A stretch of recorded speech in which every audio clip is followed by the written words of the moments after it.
Roma 8. Apa katanya? Supaya Anda jadi lebih dari orang yang menang.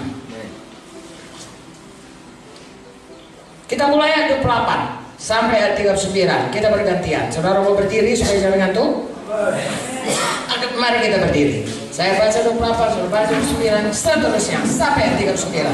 Hanya 5 ayat saja masing-masing kita. Sudah siap? Sudah dapat? Saya mulai. Kita tahu sekarang bahwa Allah turut bekerja dalam segala sesuatu untuk mendatangkan kebaikan bagi mereka yang mengasihi Dia, yaitu bagi mereka yang terpanggil sesuai dengan rencana Allah.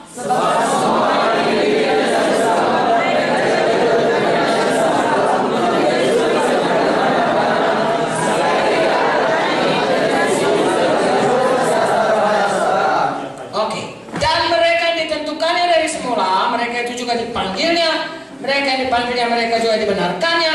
Mereka yang dibenarkannya, mereka itu juga dimuliakannya.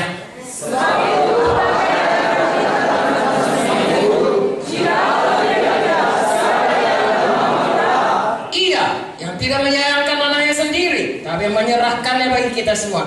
Bagaimana mungkin Ia tidak mengaruniakan segala sesuatu kepada kita bersama-sama dengan Dia?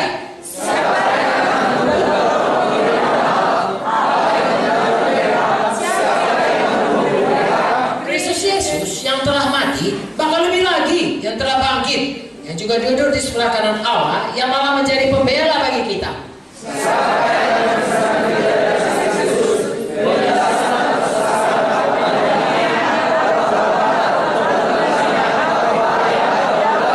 Seperti ada tertulis, oleh karena Engkau kami ada dalam bahaya maut sepanjang hari. Kami telah dianggap sebagai domba-domba sembelihan.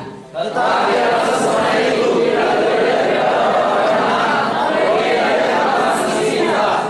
sebab aku yakin bahwa baik maut maupun hidup, baik malaikat-malaikat maupun pemerintah-pemerintah, baik yang ada sekarang maupun yang akan datang, amin.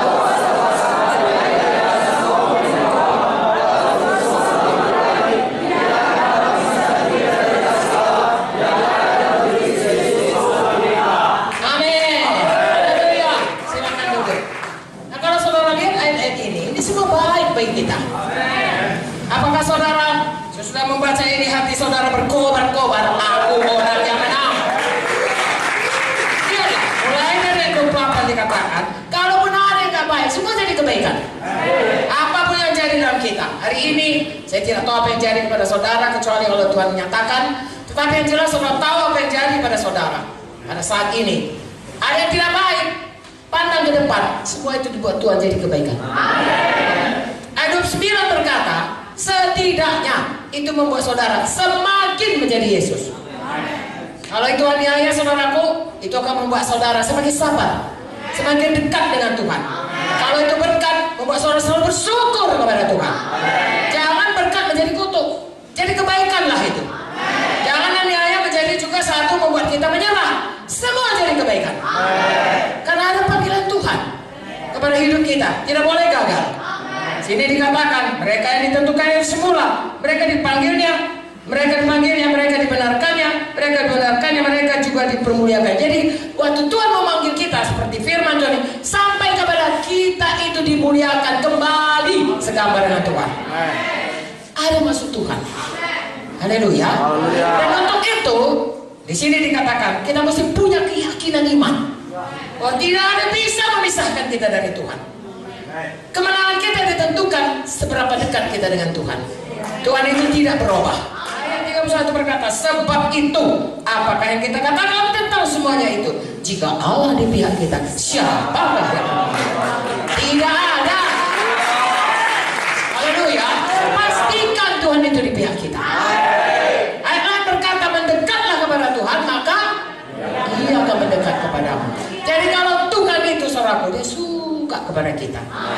Jefanya berkata saudaraku, Dia sangat rejoice saudara, sangat suka sama kita. Kita ini suka enggak sama Dia? Suka lah saudara. Hanya dekat Allah saja tenang.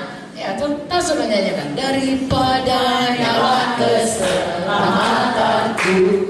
Terus hanya Dia gunung batuku, hanya Dia benteng-bentengku.